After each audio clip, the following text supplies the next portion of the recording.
কোনো ফ্রেন্ড যদি আপনাকে বলে এনিমে মানে কার্টুন, তাহলে ওরা আপনি কি করবেন? ভাই ওরে সবার আগে মেরে ফেলবো। ধরে যদি পিটানো যায়। ওকে ফার্স্টে বলবো একটা বলদ, একটা গাধা। আচ্ছা, ধরেন একটা ডেথ নোট থাকলো, আপনি ডেথ নোটে কার নাম লিখবেন? আমার প্রিন্সিপাল। স্কুলের ভাইস প্রিন্সিপাল। এটা সিক্রেট বলা যাবে না। আপনি যদি কোনো একটা অ্যানিমে ক্যারেক্টারকে নিয়ে ডেটে যেতেন, ওটা কি হতো?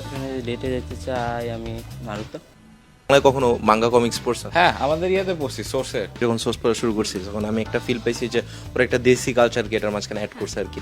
সো অনেক রিলেটেবল ব্যাপার স্যাপার লাগে আর অনেক হাই ডিটেলিং লাগে। এগুলো মাঙ্গা আছে, ওদের ক্যারেক্টারগুলো মারাত্মক। আমার মনে হয়েছে যে বাংলা কোনো মাঙ্গা কমিক্স যদি হয়, ওটা তো হইতে পারে খুব চিপ হয়ে যাবে, ওটা ভালো লাগবে না পড়তে। হ্যাঁ। বাট এটা কিন্তু পুরো ডিফারেন্ট। হ্যাঁ, এইটাই যে পুরো প্রোডাকশন থেকে একদম নিচের থেকে বেস লাইন থেকে আর্টিস্ট থেকে শুরু করে এডিটর সব বাংলা, তারপর আর্টের ক্ল্যারিটি, ডিটেইলিং, হ্যাঁ।